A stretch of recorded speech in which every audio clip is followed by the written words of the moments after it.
or any inspiration you give to other people, and yeah, we can go from there. Cool. So first question I want to ask is, what made you want to study what you do at university? So biomed and medicine are, I'm not sure, people kind of see them as very similar kind of disciplines in a way. What made you want to study that? So, Jema, do you want to start today? I think a variety of reasons. So my dad is a doctor himself, so I've always had just that influence in my life, and I always loved, like, it sounds pretty much like I'm doing my med school interview right now, but I always loved biology, and I was probably better at it than the other sciences. And always just wanted to do something where I felt like I was really valuable in society. I just felt like it was a natural way to go, and yeah, I think that's the main reason. And Zonas? Well, mine's not as good of a reason as Jama's, but I promise there's a good ending to the story. I applied for dentistry and I didn't get in, and biomed was like my fifth option. So I kind of just turned up to Birmingham without having a complete passion for biomed, but I did also love biology, and I was drawn to medical related subjects. So yeah, that's why I chose biomed as my fifth option. Okay, and you say you applied to dentistry, Ben. So why did you apply to dentistry, Ben, in the first place? So I enjoyed the practical aspect of dentistry. So I did a lot of work experience in the area, and at the time I enjoyed a lot of crafting and a lot of dexterous activities. So I enjoyed that aspect of dentistry, and it also tied in with my interest for biology as well. Okay, I'm not sure how fast you're going to get this, but like, what makes you think your application to dentistry wasn't as successful as it ended up being?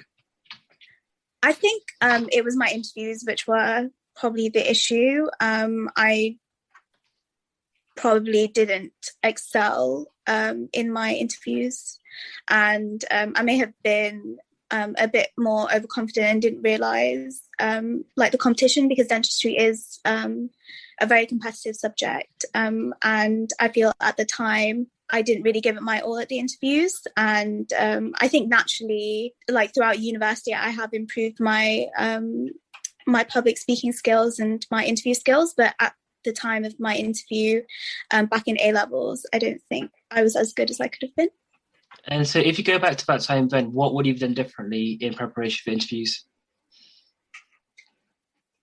I think I would have done some more prepping for the interviews, although I did prep, but I think I only had one mock interview, and maybe do some more mock interviews, I guess.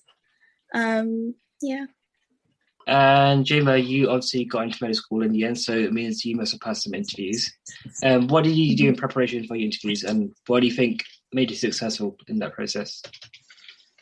So to prepare, I think I just ensured I had a good understanding of what the career was like, and not like a romanticized understanding, because I think that's something they grill us a lot in the interviews. You know, why do you want to do this? What qualities do you have that make you suitable for this? So just a lot of like introspection as well required. So I had like good answers for those kind of questions, and I think I just also got a lot of practice from like my dad helped me a lot, and in my sixth form they had people, a lot of people wanted to apply, like in any school wanted to apply to like medicine, dentistry, veterinary type subjects, and they did sometimes, if you ask them, they'd kind of arrange for you to have like a mock interview with like a senior member of staff, so you have that kind of level of pressure. And I think I had one of those. I think I just kind of read around a lot and saw what kind of questions they do ask, and like tasks they make you do, because usually it's like a range of, it's usually like multiple mini interviews and you have to do like various tasks. So I kind of see what they would ask in the past and then kind of practice those kind of things. You mentioned that you prepped with your school and your father helped you as well. Was there any like external resources that you used in order to help your medical school application? And I guess you use Zana as well for your dentistry application. any like resources you use outside of school and like Um, family connections? I wouldn't say any external organization or family connections, but I think there's a website, I think it's called like Med Portal or something like that. I can't remember what it's called, but I just looked online a lot. But in terms of external prepping, I didn't really do any of that. Okay. And how about you, Thomas? So I think I joined a UK CAT course after also doing some UK CAT revision myself, but I didn't really find it as helpful because I'd already like done the work. It was more like a UK CAT crash course. So UK CAT is the test that you take in order to get into dentistry or medical courses. Okay, well, it's these days called UCAT. I'm not sure why they renamed it, but it's just UCAT, not UK CAT. Oh, is it? Yeah, they've renamed it now. And so I'll speak to my brother about this as well. So like he's a medic himself, and he says like these courses they can be very hit and miss. And like if you do such a course, like what do you think? What do you think? What did you actually gain for that course? Then like you say it's a crash course, but what do you actually do? Like is it stuff that someone can just do by themselves, as opposed to spending an extortionate fee for it? I think they just offered some tips to excel in the UK CAT, but I think those tips could also be available online, and you don't need to sit in a room full of maybe 30 people to realize that, maybe. But I think most of it was unhelpful. We were just doing UK CAT questions like in a classroom, basically. And Jamie, how did you prepare for UK CAT? Because I presume you must have taken it as well. So I went to like a UK CAT lesson as well. And so yeah, I think that was the one external thing. In terms of interviews, I didn't have any external help, but for UK CAT I had that. And I think I just had a giant book. It was like 1,000 UK CAT questions or something that everyone has. And yeah, I just did that for a few weeks. And so when you applied, you both applied for dentistry and medicine, which are kind of, let's say, stereotypical kind of career paths for people from some South Asian descent. Do you feel there's like any kind of pressure, like or from family or anyone else, or was it like your own kind of passion that was driving you? Because obviously, Jamie, you said your father's a doctor himself, so and my father's a doctor as well, and so I had a lot of pressure myself when applying to university. You should do medicine. Like, did you feel there's any of that? Maybe even if you didn't do medicine, you think there was some kind of not a direct pressure, but like you could feel like some kind of like peer pressure to go down that route. Yeah, definitely some pressure, but I wouldn't say it was a negative pressure. I think it was very much encouragement. And I was always told that I could do something else.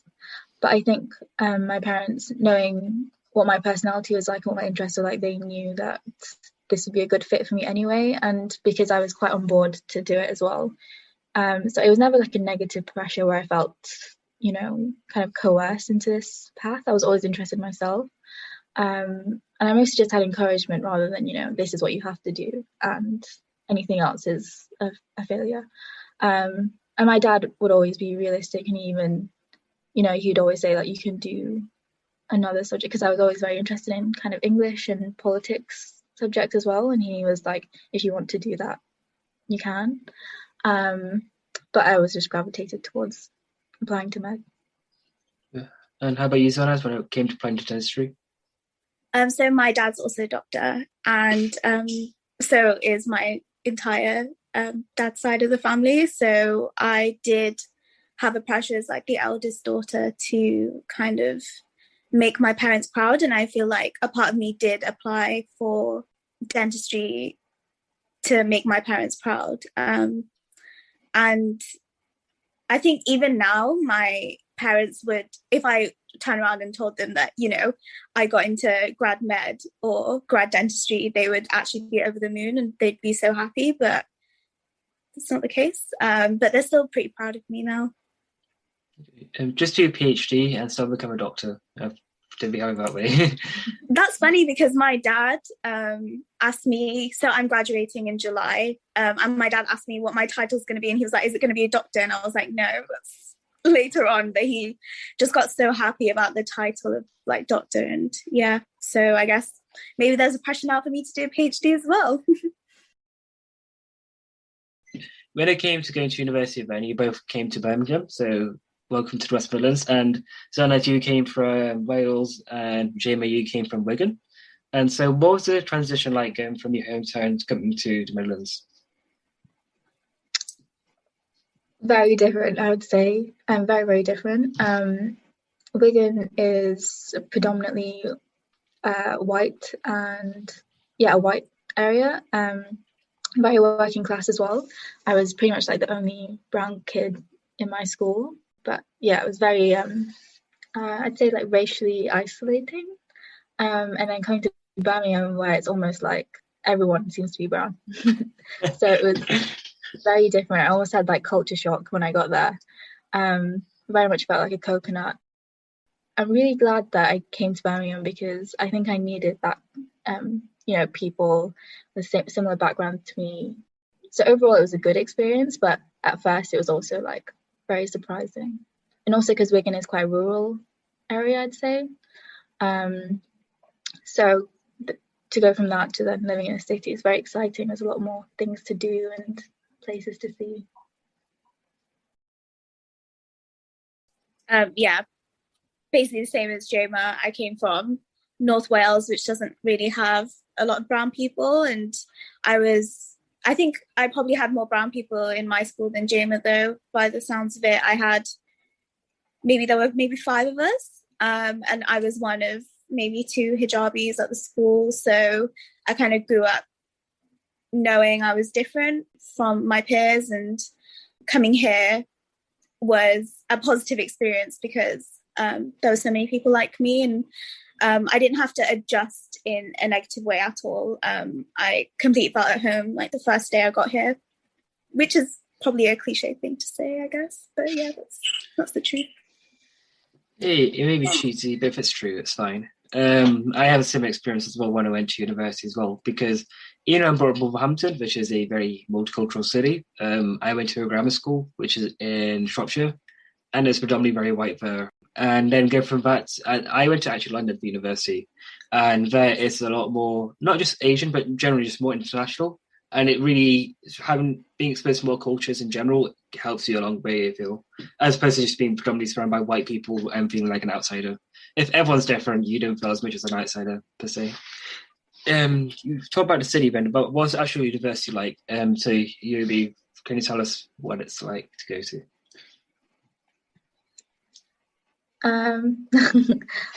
So it's great.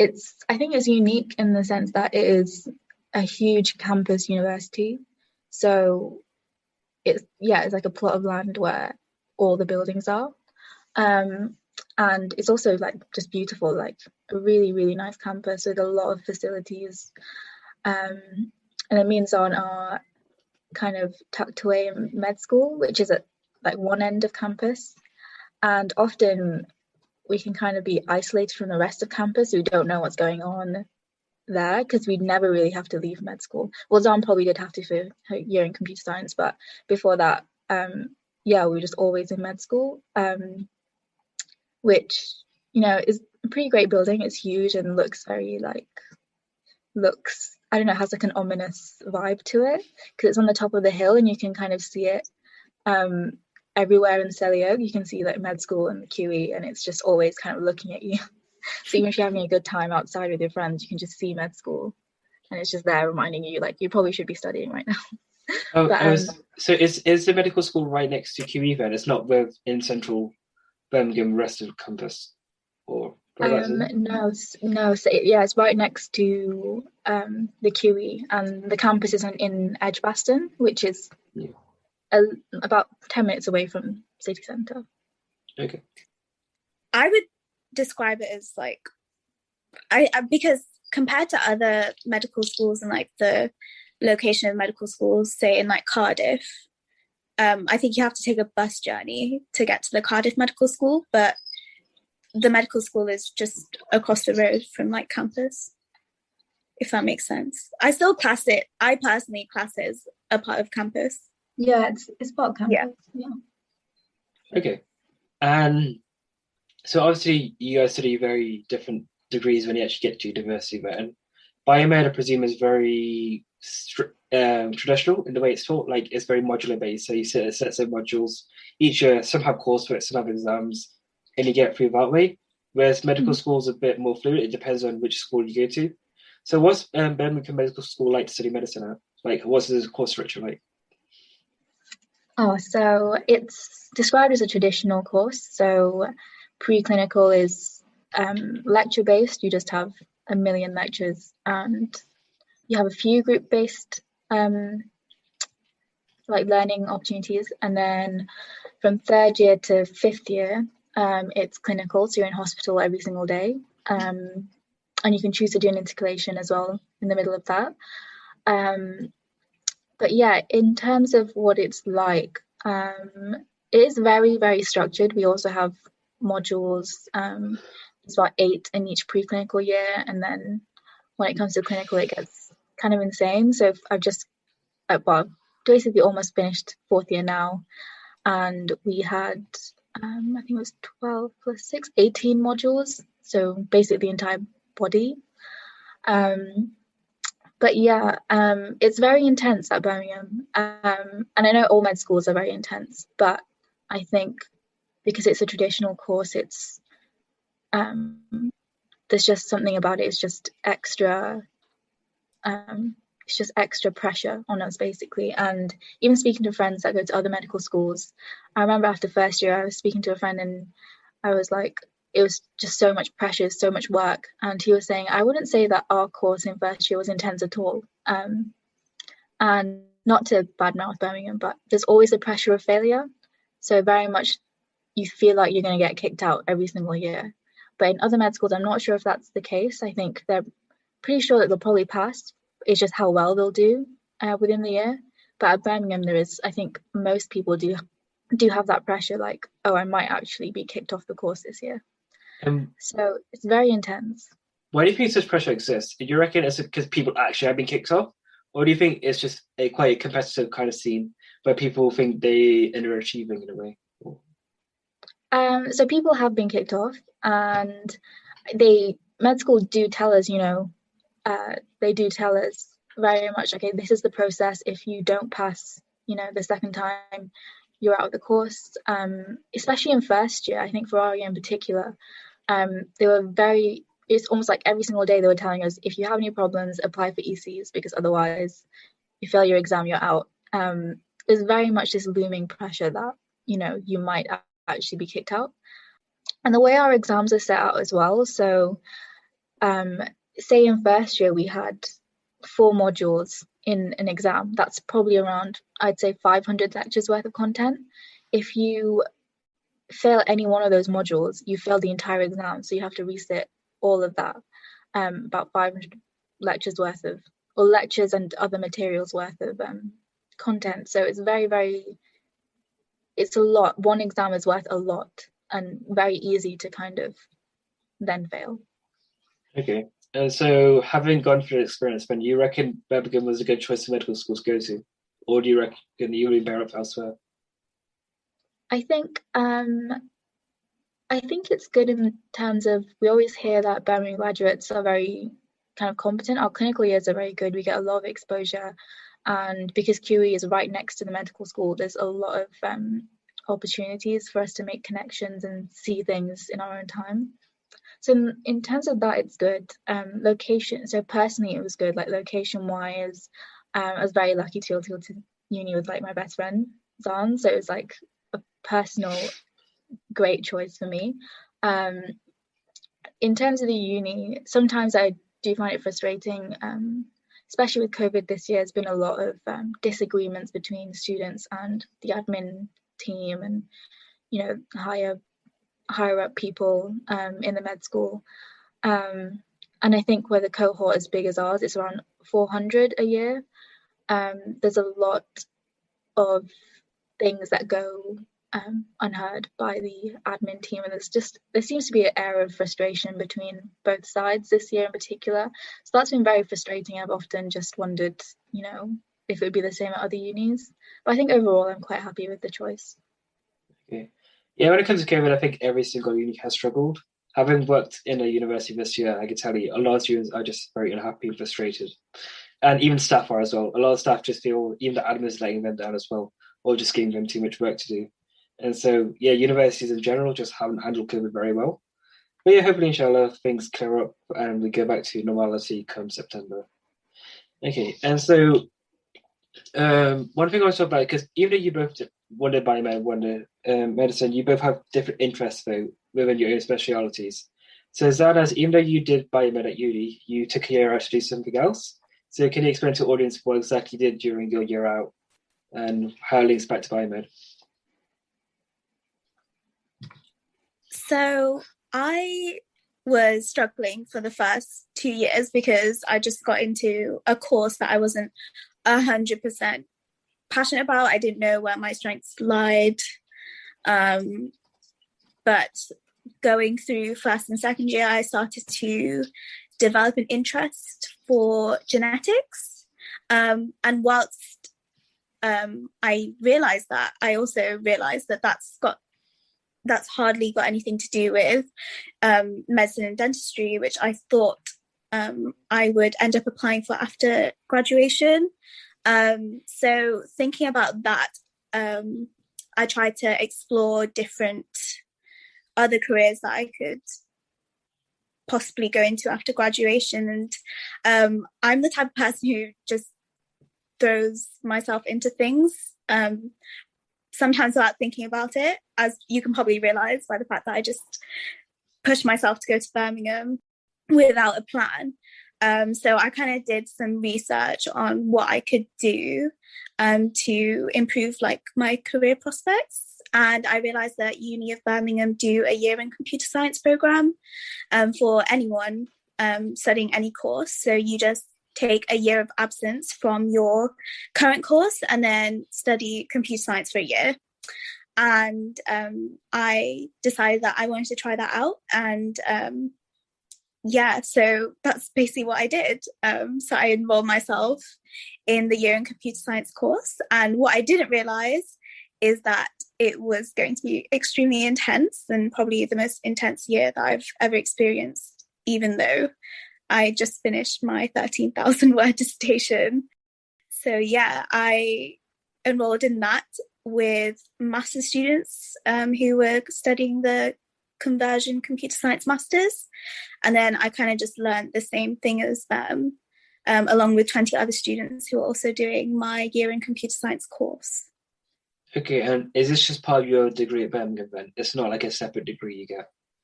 No, so it's part of my degree at Birmingham. When I graduate, my degree title will be biomedical science with a year in computer science.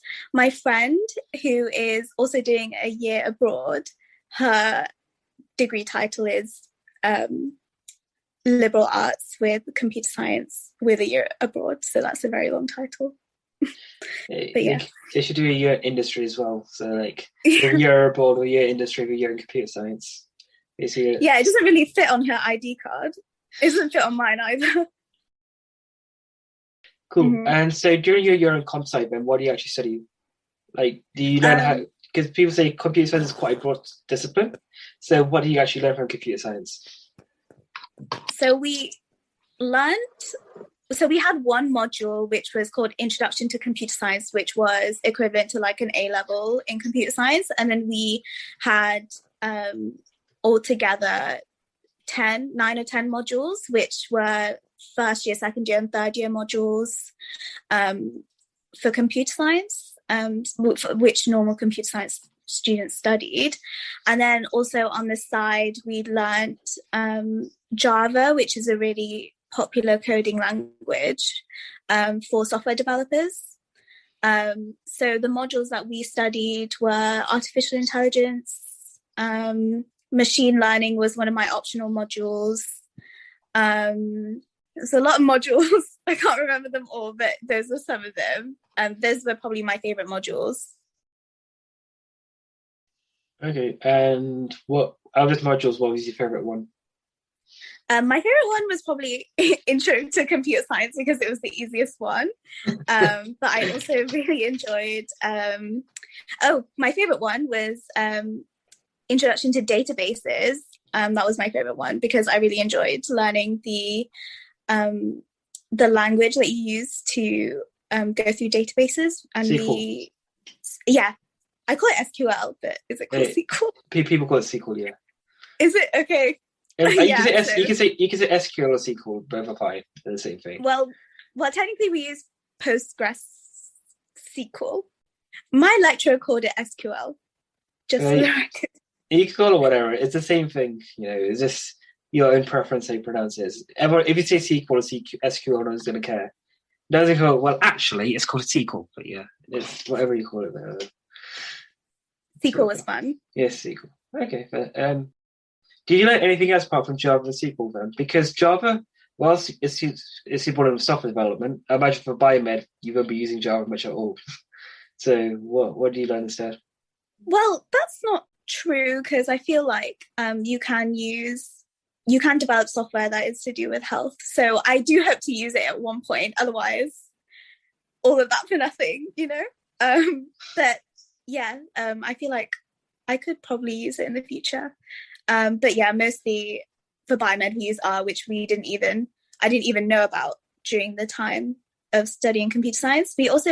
So my machine learning module was mostly Python based. Our lecturer would write code in Python and then expect us to understand it, which I didn't at the time, but I learned Python over the summer. So I feel like if I went back in time, I would probably know what he was on about. Python is very popular to pick up, especially when you're learning how to code for the first time, because it's quite easy to pick up as well, because there's a lot more intuitive, as opposed to say Java. Java is a bit more tricky to get your head around.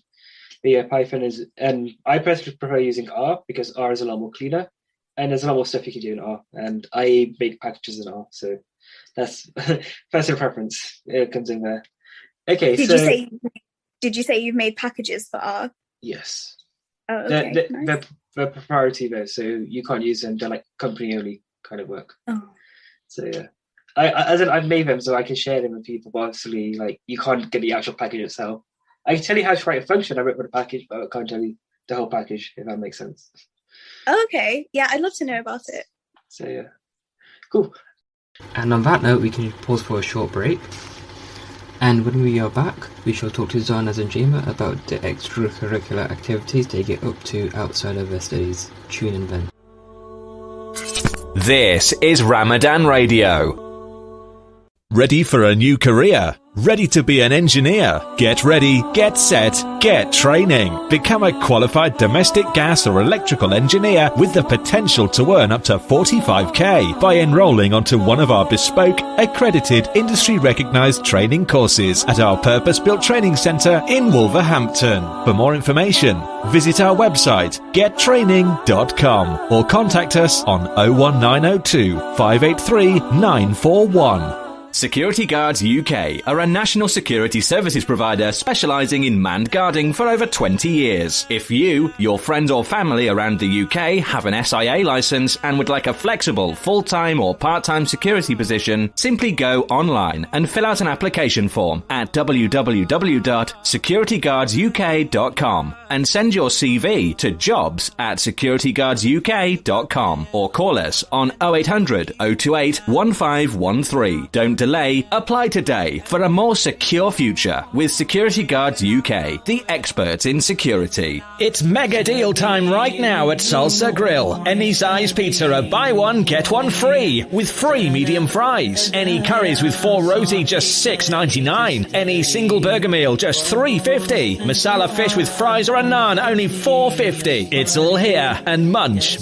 more at Salsa Grill, 27 Broad Street, Wolverhampton. Order on Wolverhampton 312-314 or online through Just Eat, Uber Eats or by searching Salsa Grill Wolverhampton. Little Dessert Shop continues to expand with stores in Bilston, Wolverhampton and Wensfield. During Ramadan, we're celebrating our show-stopping dunking box for only £25. Feed the family with this exquisitely presented iftari gift, featuring the best from our menu. Enter Ramadan 25 at the checkout on our incredible new website. Visit littledessertshop.co.uk today. The holy month of gifting. From all at Little Dessert Shop, we'd like to wish you a blessed Ramadan and a huge Eid Mubarak. Do you have a family member that's passed away and you would like someone to assist you in legal advice? Kenneth Jones Solicitors has been providing legal services for businesses and individuals since 1986. We specialise in probate, Islamic wills and family law. We also offer services in conveyancing, immigration and personal injury. Contact us today on 01902 745 773 or visit us on our website at kenneth-jones.co.uk. Mubi Bass Electronics, specialist in car audio and home entertainment. Suppliers of leading brands, Samsung, Sony, and Panasonic. We supply and fit all car audio systems, top brands, Kenwood, Bose, and we're an authorized supplier of Vibe product. Visit our store online at mubibass.co.uk and order today for next day delivery. Mubi Bass Electronics are proud sponsors of Wolverhampton Wanderers FC. Call us today for a free quote on 01902 754 546 and quote Ramadan 20 for 10% off. Follow us on Instagram and Facebook at Mubi Bass Electronics, specialist in car audio and home entertainment. Is your home protected from the unexpected? It can be with Home Cover Plan, Wolverhampton's fastest growing home emergency cover from as little as $14.50 a month. That's right, for just $14.50 a month, Home Cover Plan will protect your boiler, radiators, electrics, plumbing and any other home emergencies with no catches, no call-out charges and no excess charges plus a boiler service. What's more, for Ramadan 2020, we're offering 15% off our policies with the code Ramadan15. Go to homecoverplan.co.uk now and join the many thousands already enjoying the benefits. Spice up your iftar with traditional spices and flavours from Indus. We go to great lengths to source only the best in Far Eastern flavours, with a wide range of spices, pulses, lentils and essentials for your kitchen cupboards. From our hot chili powder to our range of beans and pulses. Find our range in leading local supermarkets and retailers. Indus, the world's finest foods. Your tyres are essential for safe driving. They're the only link between your vehicle and the road. At Premier Tyres, we proudly stock leading tyre brands such as Goodyear, Michelin, Pirelli and more. We're also your go-to garage for MOTs, servicing, exhausts and all your mechanical needs. With the most affordable prices in town, unmatched quality, knowledgeable and fully qualified mechanics, we will look after your car no matter the make or model. Premier Tyres, Crown Street, WV1 1PX. Call 01902 455 684 or visit premiertyreservices.com. Are you in receipt of benefits and looking for cavity wall or underfloor insulation? Did you know, with Northern Gas Heating, you could get a free boiler with the insulation measure of your choice? Call 0800 083 1000 or go to northerngasheating.com to see if you're eligible. It's a quick and easy assessment. Northern Gas Heating, celebrating over 20 years in the industry. We're proud to be the UK's local central heating company. Pack Continental, your local best halal supermarket in Wolverhampton. Established for over 20 years, we pride ourselves on our fresh vegetables and fresh fruit. We have a variety of spices and lentils. We're also an award-winning Halal Butcher of the Year for 2 consecutive years. We supply excellent quality meat and poultry delivered fresh daily to our store. Visit us today at 1 to 3 Hunter Street, Wolverhampton, WV6 0QZ, or call 01902 717 792. Open 9am till 8pm Monday to Saturday and 10am till 6pm on Sundays. This is Ramadan Radio. Welcome back after the break. Just before the break, we were speaking to Zana and Jema, both students at the University of Birmingham, and talking about their studies and what it was like studying at university. And now we're going to move on to more of the extracurricular stuff they've done outside of their studies. So starting with Jema. So even though you study medicine, you take more of an interest in public health. What about that aspect of the field draws you to it, as opposed to just the usual becoming a doctor after university? So as opposed to public health as a specialty, I'm probably more interested in kind of the human rights element and health inequalities element of medicine. I was kind of introduced to it because we had a random one-off lecture about migrant healthcare, so refugees that come into the UK, and we had this incredible GP who took some time off to go and practice for free in refugee camps, and I just thought it was incredible and so necessary as well. And then we have certain societies in UOB that kind of do refugee related kind of initiatives and educational things, so I went to a few of those and I realized that that's something I very much want to do in my career. I don't know why, but for some reason, I think the refugee crisis just really frustrates me, and I just feel like I have to do something in that area, kind of use my skill set in there somehow. So the reason why I kind of do that more in my free time rather than as a route itself, because there isn't really a set route to do kind of humanitarian work. You kind of have to take the traditional route and then find your own way of getting involved.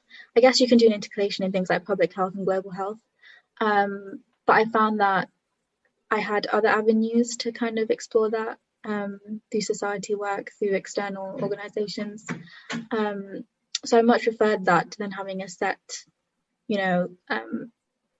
a set course that would teach me about public health, which may not translate to public health in developing countries and things like that. So yeah, I think it's more a personal feat for me rather than academic, although I try and combine the two, or will try to further down the line when I have a bit more, when I have more options and more freedom, I think.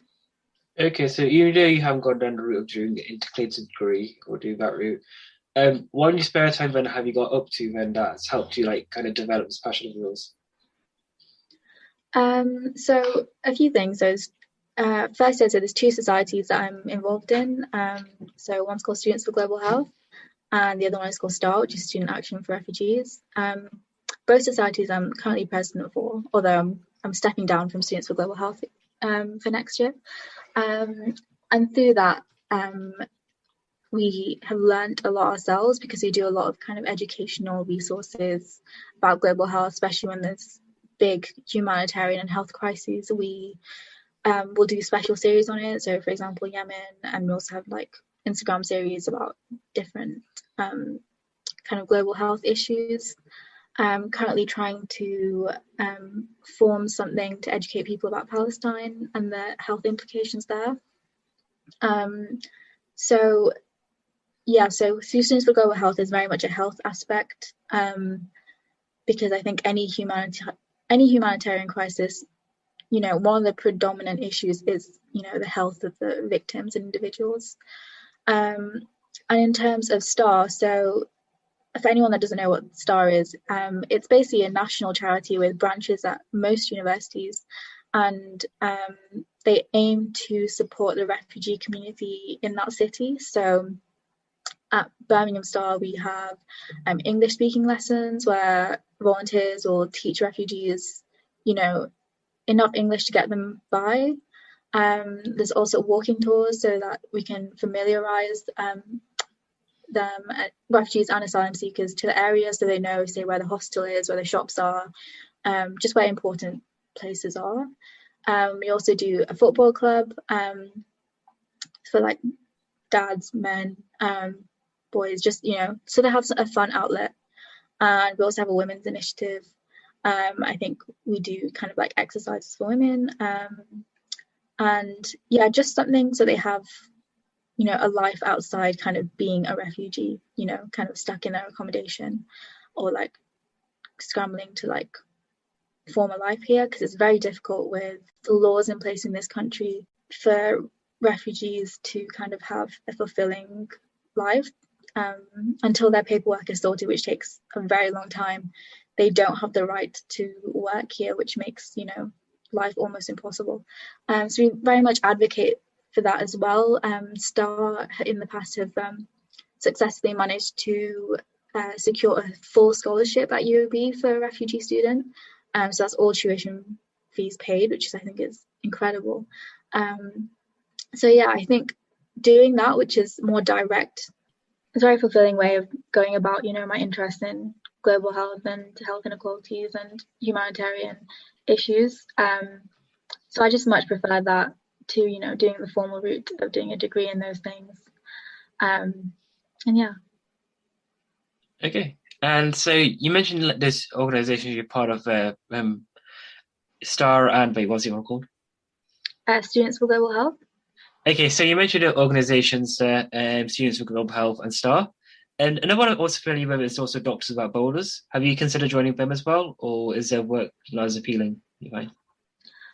Yeah, definitely. That's very appealing to me. At a student level, as far as I'm aware, I'm not fully informed, but as far as I'm aware, it's mostly fundraising type of things that you can do as a student. So I would probably be more interested, once I qualify, then I can directly get involved in that and use my skill set or whatever. But in terms of now, the fundraising element, although very important, I feel like, there's a lot of other responsibilities or like interests I have right now. So I haven't fully kind of engaged with that society, but definitely something I'm interested in. So now moving back to Zana's again. So we've talked about Jema and what kind of organisations she's been involved with outside her studies. What have you been involved with, Zana's? So for the past 3 years, I've been involved in a student group called Marrow.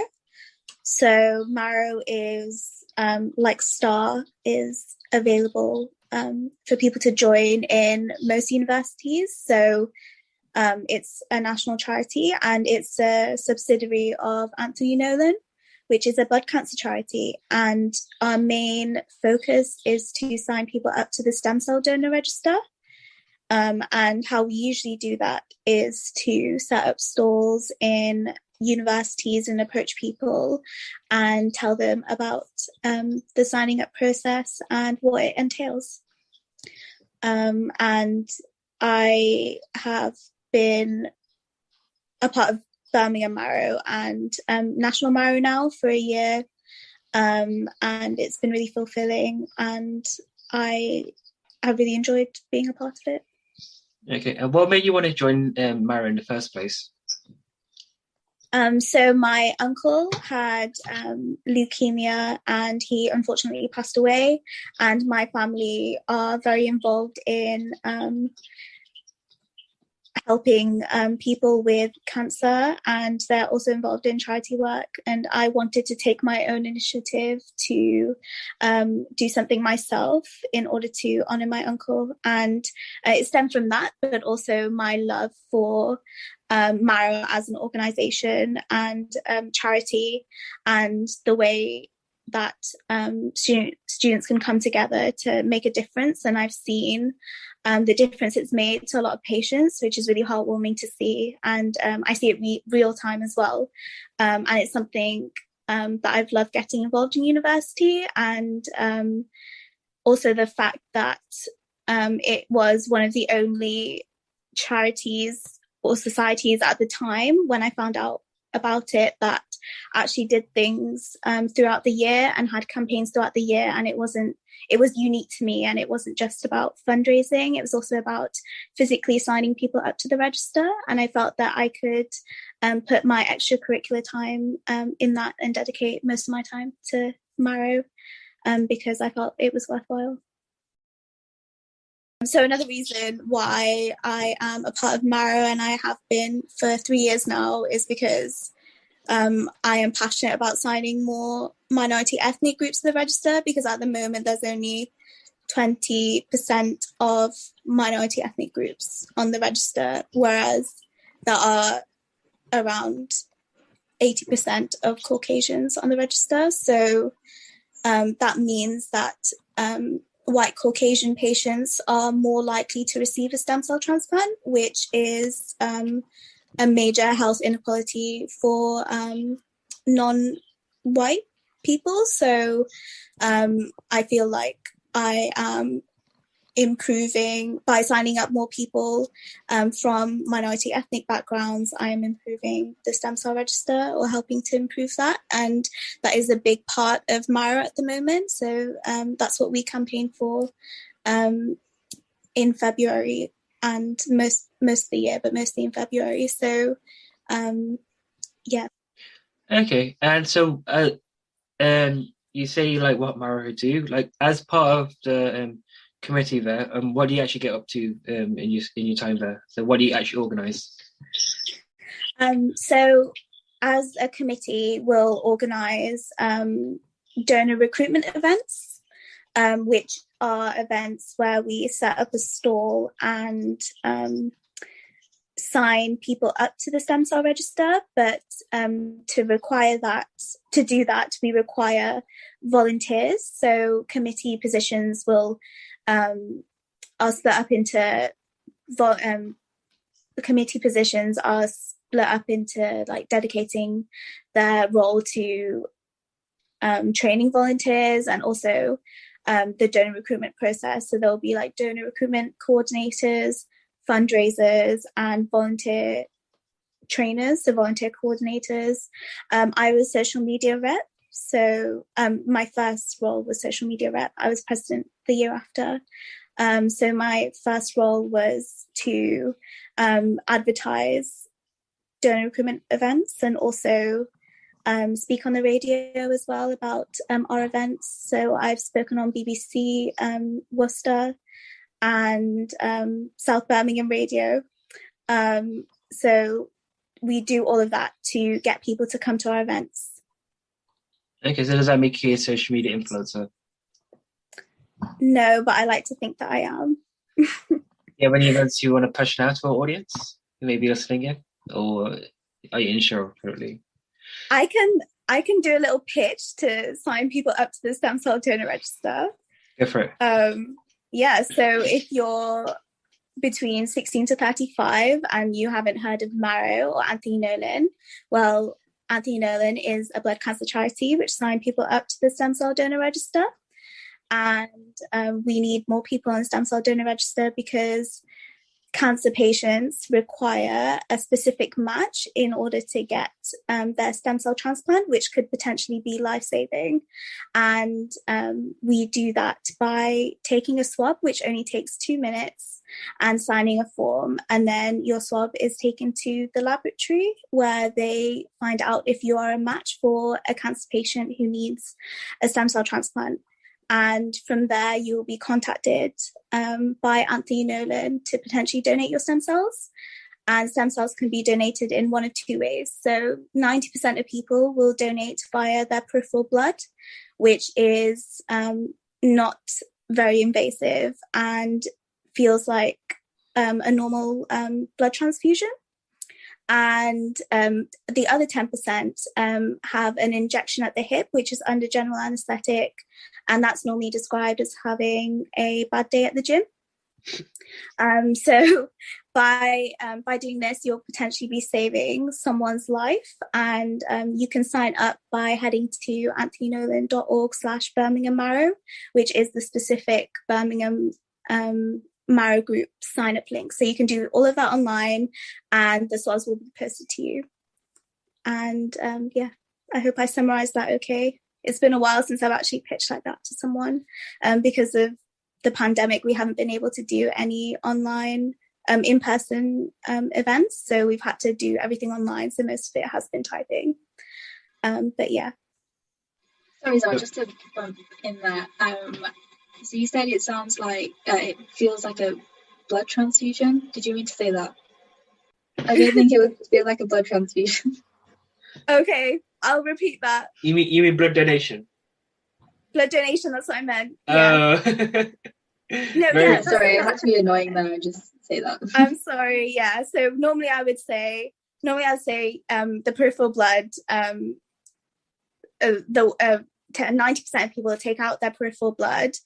Wait, what am I saying? One sec. So 90% of people donate their stem cells via peripheral blood. And that's usually involves taking out your blood, collecting the stem cells and putting your blood back in. So that's what I usually say. But it's been a while. Okay. So moving on now to kind of like future plans then. So Zana, as you leave university this year, Jema, you've got every year left. So what are your plans now in the coming future then, like after university? You want to go first? So for me, I will be taking the traditional route. So straight out of uni, we start our foundation years, Foundation 1 and Foundation 2, which is like the bridge between medical school and kind of specialising. So that's the plan so far. Medicine's very structured. This kind of almost like the next step. So yeah, you do foundation years, and after that, you can choose to specialise. You can do a third foundation year. But yeah, I think for now my plan is just to start practicing. And you, Zanas? So my plan is to do a master's in bioinformatics, hopefully either in Birmingham or Leeds. And with that, hopefully I can progress into a PhD. And I'm hoping to gain enough experience to land a job as a bioinformatician. Cool. And so if both of you then had to go back in time and speak to 18-year-old self, what advice would you give yourself back then? So just as you're leaving school, like what would you tell yourself? I'll go first. So I would tell myself that any rejection or any failed attempt is most possibly a redirection, which I've learned from LinkedIn. And I wish I knew that. I wish I knew that before, and not to get so disheartened when something I want to achieve doesn't happen. And yourself, Jema? I think for me, I would say just have a more balanced approach to uni. Don't focus on one thing. And yeah, just try and enjoy it. Just enjoy it at the time. Don't think about the past or the future. Like, just try and embrace what's going on right now. Because yeah, it's quite fleeting, and before you know it, it's over, and then you'll just be looking back on it like, oh, I wish I realized that was. I think The Office has like a really good quote where it's like, I wish I knew when I was in the good times at the time, or something like that. And yeah, I would very much remind myself like, this is a fun and quite free time in life to just enjoy what's going on. So yeah, remember that. Okay. And so looking then forward again, where do you see yourself in 5 years' time? I hopefully want to be into a PhD, hopefully studying either glaucoma, which I'm really interested in, or any genetic aspect of endocrinology, which is also another interest of mine, to help people with genetic diseases in general. And Jema, yourself? For me, I hope that I'm in a specialty training course that I'm interested in. Right now, I'm quite interested in radiology. But whatever I choose, I hope I'm happy with that. And I just hope I have a good balance in my life of both work and personal life. Cool. And just to wrap things up, we've talked about a fair few things today. So what's the one takeaway you want the audience to take away from our conversation today? Either of you can go first.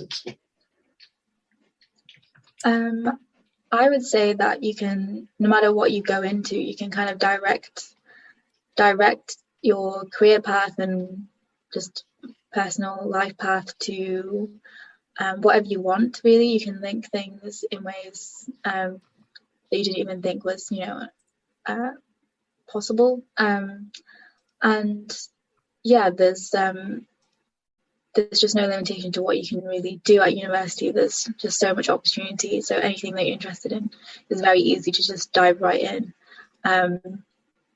And I would encourage doing that. Yeah, to go off what James said, definitely dive right in and try new things, because you never know what the unknown could bring. And I feel like that's a really important take when it comes to students thinking about starting university, or students already in university. Most experiences and most of your best experiences will come from trying things that are new and you haven't thought about before. Okay, so nice place to end things off there. Thank you both for coming on our show today.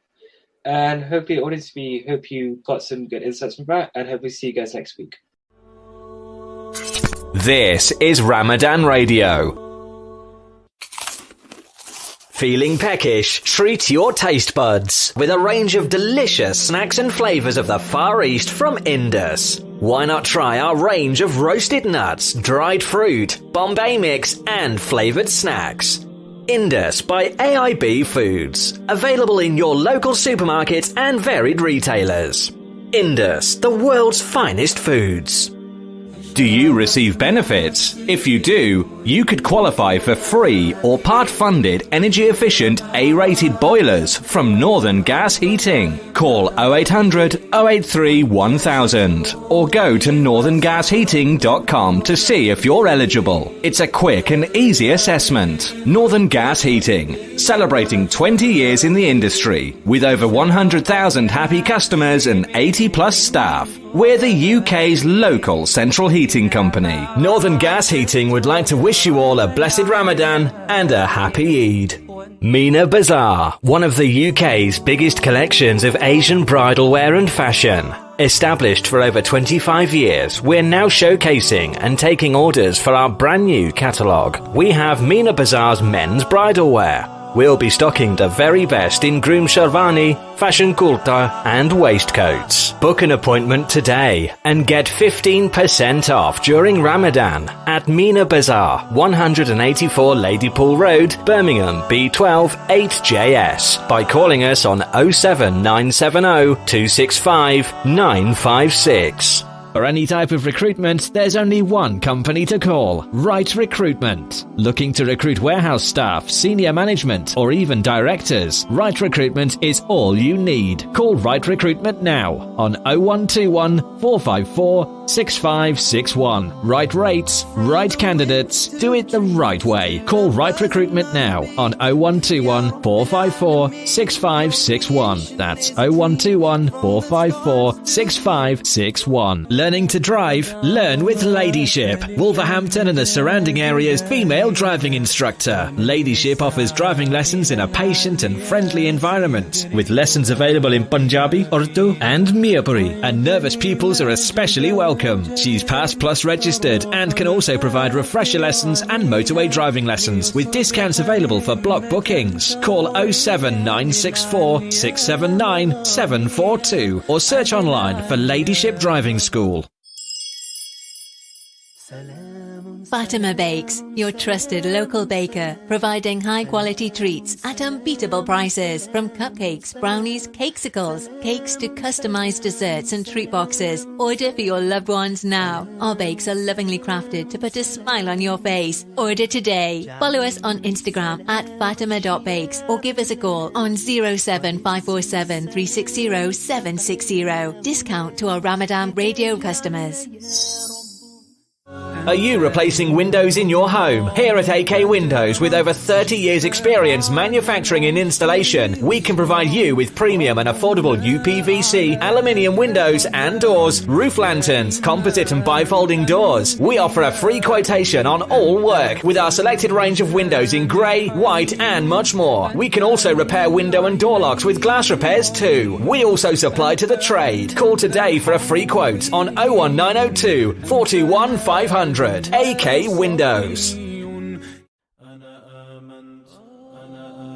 The Prophet, peace be upon him, said that when a person passes away after taking their last breath, the good deeds they can do also come to an end, except for 3, one of which is Sadaqah Jariyah. The opportunity to invest in a Sadaqah Jariyah project that will help you accumulate daily rewards even after you pass away is available here in Wolverhampton. Simply donate to the House of Allah, Jamia Masjid Aqsa, for the car park project. Don't miss this amazing opportunity in this blessed month. Donate today by bank transfer, PayPal or even cash. Details can be found on the Masjid website, jamiamasjid.com. Don't delay. Invest in your akhirah today. The death of a loved one is a very emotional and challenging time for the family members of the deceased. Al Mu'min Funeral Services have been supporting families across the UK since 2005. Their professional, experienced and quality service ensures the whole process from release from hospital to burial is taken care of respectfully and efficiently. They also specialise in worldwide repatriations, assisting to take loved ones to Pakistan, India, Bangladesh, Iraq or anywhere worldwide. almu'minfunerals.co.uk, your trusted funeral service. Eurofit Auto Centres, the West Midlands leading independent auto centre, celebrating 18 years of service. This Ramadan, we're offering 20% off all services, MOT and repairs, with a free collection and drop-off service within Wolverhampton. Book online today at eurofitautocentres.co.uk or call us on 01902 40 40 45 and we'll direct you to your nearest branch. The experts making vehicle repairs simple. This is Ramadan Radio, your local voice, your local Muslim radio. This is Ramadan Radio.